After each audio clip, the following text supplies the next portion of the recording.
여러 번 사는 동안 늘 나의 아픔만 선명했어. 이번 생은 달라. 내 죽음 뒤에 남겨진 사람들,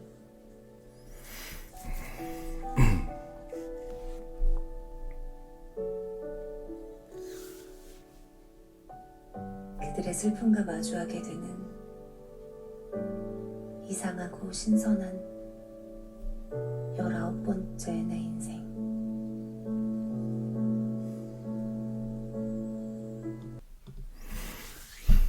안녕하세요, 정덕현입니다.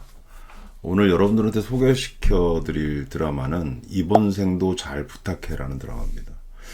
웹툰으로도 이미 좀 유명한 작품이라 많은 분들이 좀 접하셨을 것 같기도 하고, 최근에 또 화제가 되기도 하는 작품입니다. 그리고 이 앞부분에 잠깐 나온 도입된 이야기만, 내레이션으로 나온 이야기만 듣고도 여러분들이 어느 정도 짐작하셨을 거예요. 환생에 대한 이야기죠. 여러 번 사는 삶이라는 게 어떨까요? 어떻게 부러우세요? 아마 지금 흔히 우리가 얘기하는 이생망정서라고 있잖아요. 이번 생은 망했어. 예, 이생망정서. 여러분들 다 아실 거예요. 태생적으로 뭔가 결정돼 있어서 태어날 때 어떤 부모에게 태어나느냐에 따라서 그 사람의 미래가 결정되는 이런 현실을 마주하고 있는, 아니면 그런 현실을 자꾸 겪게 되는 이 청춘들한테서 늘 많이 나오는, 이번 생은 내가 아무리 노력해도 변화하지 못할 것 같아. 차라리 인생을 처음부터 다시 되돌려서 리셋을 해야 돼. 처음부터 다시 하는 방법밖에 없는 것 같아. 이게 바로 이생망정서, 약간 일종의 포기의 정서 같은 것들이 있는 그런 이생망정서라고 얘기할 수 있는데요. 최근에 이제 이런 정서들이 많이 등장을 하면서 이게 또 컨텐츠에도 굉장히 많이 반영이 되고 있거든요. 웹툰, 웹소설에 지금 굉장히 많이 등장하고 있는 이 회귀물 장르가 대부분 이 이생망정서를 바탕으로 깔고 있다고 또 보시면 될 것 같습니다. 이 워낙 삶 자체를 현실적으로 변화시키는 게 불가능하다 보니까 판타지 안에서라도 뭔가 시간을 되돌려서 뭔가 다시 삶을 살고 싶은 그런 욕망, 이런 것들을 뭔가 해보고 싶은 그런 마음들이 생긴다는 거죠. 마찬가지로 지금 이 작품도 이번 생도 잘 부탁해라는 이 작품 역시 바로 이 이생망정서를 잘 끌어온 어떤 판타지라고 볼 수 있습니다. 제목부터 약간 그렇죠? 이번 생은 망했어. 이거 대신 이번 생도 잘 부탁해. 그래서 앞부분을 이생망이라고 하면 이건 이생잘 이렇게 표현되는 거죠. 근데 사실은 이생망 정서를 갖고 왔다고 하더라도 이생잘의 의미는 조금 다릅니다. 이런 정서에서도 우리가 좀 어떻게 하면 긍정적으로 이런 현실을 받아들일 수 있을까? 긍정적으로 이걸 볼 수 있을까? 이런 관점이 좀 투영된 작품이라고 좀 보거든요. 먼저 이 작품을 얘기할 때 먼저 얘기해야 될 건 뭐냐면 멜로라는 장르입니다. 멜로. 예. 많은 분들이 지금 현재 멜로라는 장르가 이제 좀 한국 드라마에서 좀 옛날 장르 아니냐. 조금은 멜로는 별로다. 이런 표현들도 가끔씩 나오기도 하는데, 사실은 그렇지 않습니다.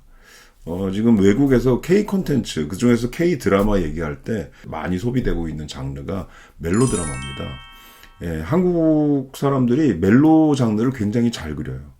외국에서 나오는 멜로 드라마와 우리나라 멜로 드라마를 들여다보면 굉장히 차이가 많이 큰데, 굉장히 많은 여러 가지 이유들이 있어요. 감정에 대해서 굉장히 디테일하게 다룬다거나, 인물을 파고 들어가는 데 있어서도 훨씬 더 깊이가 있다거나, 이런 차이점들이 굉장히 많이 있는데, 저는 그 중에서도 가장 큰 차이를 뭘로 보고 있냐면, 정서를 잘 그린다는 차이를 보고 있어요. 그래서 보통 멜로가 이렇게 좀 별로 그냥 내 얘기 같지 않고 조금은 좀 유리된 듯한 그런 느낌을 주는 것이 어떤 이유 때문에 그러냐면, 이게 약간 사적인 차원의 이야기처럼 느껴지기 때문이거든요. 굉장히 개인과 개인이 만나서 뭔가 사랑 이야기를 나누는 듯한, 그리고 그들의 개인적인 사랑을 왜 우리가 봐야 할까, 이런 생각을 하면서 멜로에 대해서 약간 좀 거부감이라면 좀 그렇지만 왜 봐야 하는지를 이유를 잘 모르겠는 이런 부분들이 분명히 생기는 거죠. 근데 이제 잘 들여다보면 최근에 나온 멜로들이 조금씩 달라진 분도 있는데, 들여다보면 그 안에 굉장히 사회적인 의미들이나 코드들이 많이 들어가 있어요.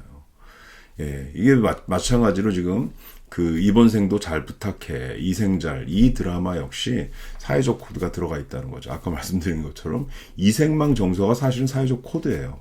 시간을 되돌려서 한 번 더 살 수 있다면, 이 지금 이생잘에서는 환생이라는 게 들어가 있는데 한 번 더 살 수 있다면 지난 생에서 못했던 거를 이번 생에서는 뭔가 해보고 싶다. 이런 욕망이 이 안에 깔려 있다는 거죠. 거기에는 근본적으로 현실적으로 그렇지 못한 현실, 이런 것들이 이런 상상을 하게 만드는 어떤 기제로 작용하고 있다고도 볼 수 있습니다.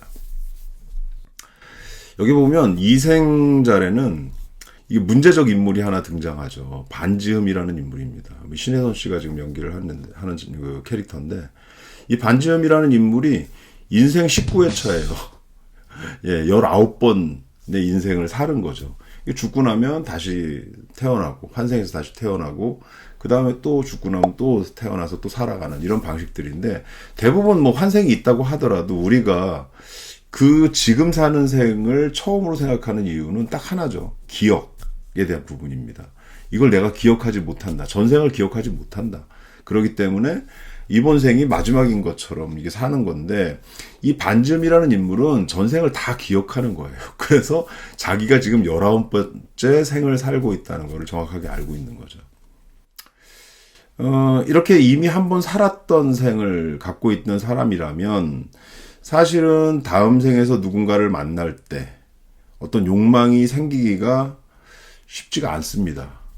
아시겠죠? 왜 그러냐면 이거 어차피 죽으면 또 태어날 건데 그렇게 집착이 있겠어요. 그리고 욕망이라는 것도 별로 있을 가능성이 없겠죠. 근데 이 반지음이라는 인물이 그러한 뭔가 굉장히 허무한 삶, 이를테면 이 정해진 틀이 있는 거잖아요. 어차피 우린 죽을 건데 뭘 그렇게 안달복달 하면서 욕망을 추구하면서 살겠느냐 이거예요. 그런데 인생 18회차에 어떤 한 남자를 만나는 거죠. 예, 그게 누구냐면 여기서 남자 주인공으로 나오는 문서화라는 인물입니다. 안보현 씨가 연기하고 있는 그 캐릭터죠. 이 문서화라는 인물을, 그러니까 어린 서화를 만난 거죠. 18회차에서 굉장히 어린 나이에. 그리고 이 반지음의 전생에서의 그 이름은 윤주원입니다. 그러니까 반지음의 전생은 윤주원이라는 아이인 거죠. 윤주원이 나이가 조금 더 많았어요. 그러니까 어린 서화를 만나는 거죠. 그리고 둘 사이에 약간의 사랑이 싹튼 거죠. 그리고 서로 이제 뭐 좋아하는 감정이 생기는 그 즈음에 교통사고가 나면서 그 윤주원이라는 인물이 사망하는 거죠. 예. 이게 사실 나이 차이가 너무 많이 나면 이게 뭐 환생하고 나면 이미 다 죽어 있거나 아니면 늙어 있으면 이게 멜로로 이어지기가 어렵잖아요. 근데 그게 아니라 어린 나이에서 짧은 텀을 살다가 먼저 교통사고로 죽고 그 다음에 다시 환생해서 태어나서 성장했는데 그 상대는 여전히 이 죽은 윤주원을 잊지 못하고 살아간다. 이 설정이 밑에 깔려 있고, 그래서 다시 환생에서 나타난 이 반지음이라는 인물이 이 문서화를 찾아가서 다시 사랑을 이뤄가는 과정을 그리는 거죠. 복잡하세요? 이 환생이라는 게 결국 이런 거죠. 이게 빙빙빙 돌아가는 어떤 과정들인 건데, 이게 빨리 죽었기 때문에 그 다음에 빨리 다시 태어나서 다음 생으로 이어질 수 있는, 다음 생에서 사랑을 이뤄갈 수 있는 이런 서사가 좀 가능해진 부분이 있는 겁니다. 그래서 이게 굉장히 독특한 지점이 있어요. 보통의 환생 로맨스는 둘이 같이 죽거나 아니면 다음 생에서 또 만나고 뭐 이런 거거든요. 그래서 이 얘기는 조금 독특한 지점이 있습니다. 자, 여기서 중요한 건 뭐냐 하면, 이 환생이라는 컨셉을 쓰고 있기 때문에 환생에서는 여러분들이 생각하기에 나이라는 게 개념이 있을까요? 나이 개념이 별로 의미가 없어요. 왜냐하면 전생에서 이 인물이 뭐 몇 살 살다가 어린 나이에 죽었다고 하더라도 이 인물이 전생까지 다 기억하는 거잖아요.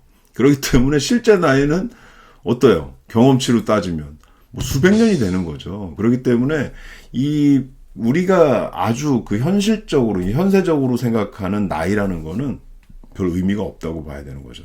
나이가 별로 의미가 없다. 또 성별이 의미가 있을까요? 보통 우리가 멜로라고 하면 이 남녀의 사랑 이야기 이렇게 생각을 하지만 이 환생이라는 개념이 들어가면 전생에는 남자였는데 후생에서는 여자로 태어날 가능성도 있거든요. 그렇기 때문에 이 성별이라는 게 한 인물에서 별로 의미가 없어져요. 예. 그래서 실제로 여기 굉장히 중요한 에피소드가 하나 나오고 굉장히 매력적인 관계가 하나가 등장을 하는데 그게 누구냐면 그 반즈음의 17회차 인생에서 그 당시에 이 인물이 서커스단에서 이제 서커스단을 유랑하면서 다니는 인물이었는데 그때는 남자였어요. 김중호라는 인물이었거든요. 근데 그 김중호라는 인물이 그 형 내외의 딸내미를 뭐 혼자 남은 딸내미를 돌봐주고 키워준 그런 인물이죠. 근데 그 딸내미가 누구냐면 김혜경이라는 인물입니다. 이 김혜경이라는 인물이 어떻게 해요? 나이 들어가지고 이제 점점 나이 들었죠, 계속. 예. 그래서 나중에 언제 만나냐면 19회차 인생에서 다시 만나는 거죠. 그래서 어린 서아를 찾아 나서는 길이 나오는데 이제 거기에서 도움을 받기 위해서 누굴 찾아가냐 하면 17회차 인생에서 자기가 도와줬던 자기가 삼촌으로서 도와줬던 형의 그 딸 여기 나오는 아까 이 김혜경이라는 인물 차정화 씨가 연기를 했는데 그 김혜경 씨를 찾아가는 거죠. 그 집을 찾아가서 대뜸 내가 바로 전생에 네 삼촌이었다라고 얘기하면서 황당하겠죠. 꼬마애가 와서 그런 얘기를 하니까. 근데 이 꼬마애가 많은 증거들을 대는 거죠. 예, 과거에 있었던 그런 많은 그 증거들을 대는 거죠. 과거에 있었던 그런 증거들을 다 댐으로 해서 결국은 그 김혜경 씨가 말을 다 믿게 되는 겁니다. 아, 맞구나. 삼촌이 맞구나. 그래서 두 사람의 관계가 되게 애매해요.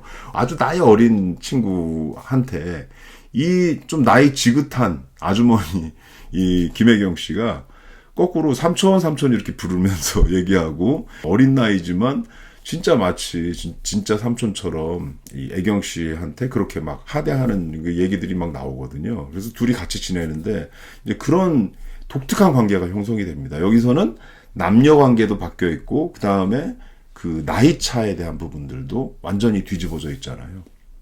그래서 이 멜로에서는 좀 특이한 게 이 두 부분을 다 뭉개뜨렸다. 그러니까 나이에 대한 부분, 성별에 대한 부분들을 무너뜨렸다는 거죠. 그럼 무슨 얘기가 나오냐면 단순한 어떤 멜로드라마의 공식, 남녀 간에 있었던 어떤 멜로드라마의 공식으로서의 사랑이 아니라 인간 대 인간으로서의 사랑을 그릴 수 있게 된 부분이 있는 거죠. 그러면 그건 뭐냐 하면 다른 말로 하면 휴먼 드라마가 되는 거죠. 예, 그래서 이 이생잘은 사실은 멜로드라마이지만 분명히 멜로드라마의 어떤 부분들을 갖고 있지만 이것이 주는 정서, 이게 사람들이 보면서 아, 저 두 사람이 잘 됐으면 좋겠다, 저 관계가 잘 이어졌으면 좋겠다라고 생각하는 마음은 단순히 남녀 간의 어떤 설렘, 그 차원을 넘어서는 인간애적인 측면들이 여기 깔려 있다고 볼 수 있습니다. 그래서 그 부분을 굉장히 아주 뭐라고 해야 되나요? 판타지 설정으로 잘 이렇게 풀어낸 부분들이 아주 인상적이에요. 환생 판타지고 여기에 이제 멜로가 들어가 있는 부분들인데 이런 멜로가 없었던 건 아니잖아요. 지금까지 많이 나왔지만 이 작품 안에서는 굉장히 좀 독특한 서사 구조를 가져옴으로 해서 이 관계성도 굉장히 달라지고 그 관계성 안에서 남녀 간의 사랑의 차원을 뛰어넘는 뭔가 휴먼 드라마적인 요소, 이런 확장성, 이런 것까지 갖게 된 작품으로 저는 굉장히 인상적으로 보였습니다. 자, 이게 휴먼 드라마로 가면 어떤 이야기가 가능하냐 하면 결국은 이 작품은 무슨 얘기를 하려고 하는 거냐. 아, 죽은 자를 보낸 사람에 대한 위로. 그러니까 이게 떠난 사람은 떠난 거지만 그 다음에 남은 사람들, 망자를 보내고 남은 사람들은 그 상처가 그대로 남잖아요. 그 아픔을 그대로 남고 그걸 가지고서 이제 살아가기 마련인데 거기에 대한 위로가 있어요. 예.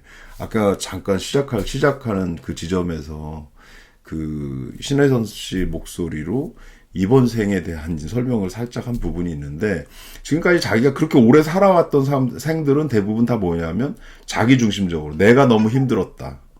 이런 측면에서 주로 삶을 살았지만 이번 19번째에서는 내가 아니라 내가 떠나고 나서 남은 사람의 아픔을 보게 됐다는 거죠.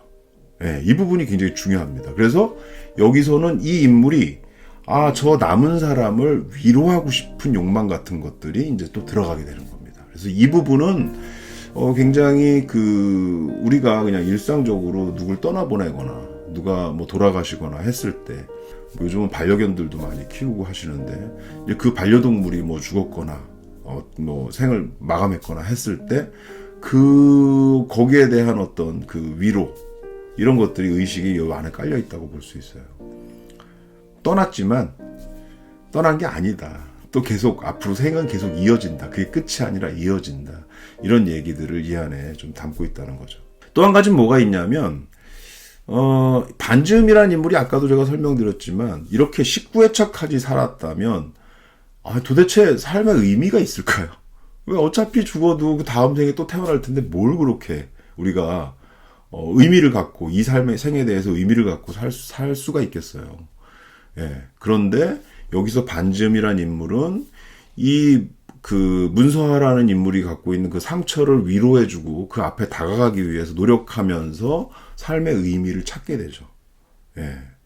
결국 뭐냐 하면 수천 년을 이어가는 어떤 환생 속에서, 환생이라는 큰 긴 시간대 안에서도 결국 우리가 삶의 의미를 갖게 되는 어떤 순간이라는 거는 누군가에 대한 마음, 그게 사랑이 될 수도 있고, 또 뭐 우정이 될 수도 있고, 뭐 모성이 될 수도 있고, 부성이 될 수도 있고, 여러 가지 이런 사람 관계에서 벌어지는 어떤 마음이 확 이렇게 불타오를 때, 그게 그 안에서 뭔가 삶의 의미 같은 것들이 찾아진다는 거죠. 우리가 살아가는 삶의 의미는 도대체 뭔가?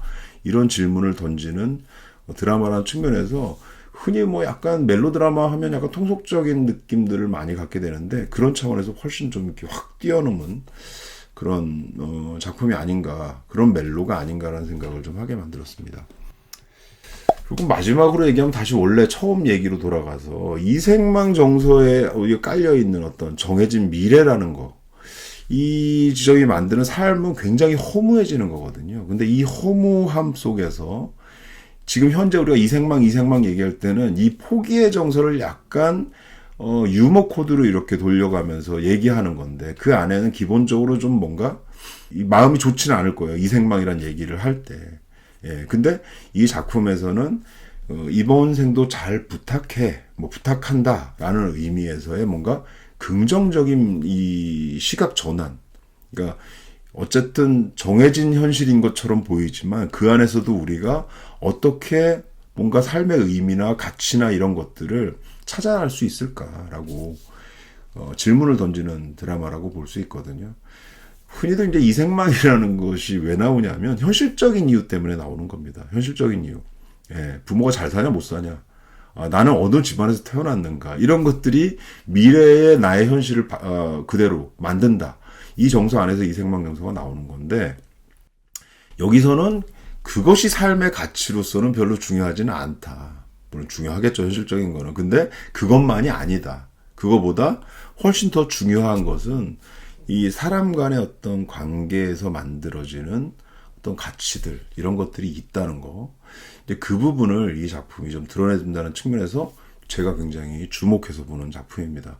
여러분들도 좀 이런 부분들, 이 작품 안에서 이 이게 멜로라고 표현을 하지만 여러분들한테 이 안에서 다뤄지는 어떤 관계에 대한 이야기가 뭔가 가슴을 툭 건드리는 부분들이 분명히 있을 거예요. 보시면. 이 현실적인 데서 뭔가 우리가 답답함을 굉장히 많이 느끼잖아요. 아무리 해도 이게 잘 안 바뀌는 것 같아. 그래서 이 삶에 뭘 의미가 있나, 이런 생각을 할 때 이 작품 안에서는 그 안에서 아주 반짝반짝한 어떤 순간들이 있다. 그것이 우리가 사는 진짜 가치일 수 있다. 이런 얘기들을 이 작품이 하는 거 아닌가라는 생각이 들어서 여러분들한테 이번에 좀 드라마로 좀 추천하면서 소개 좀 드렸습니다. 자, 오늘 시간 여기로 마치겠습니다. 감사합니다.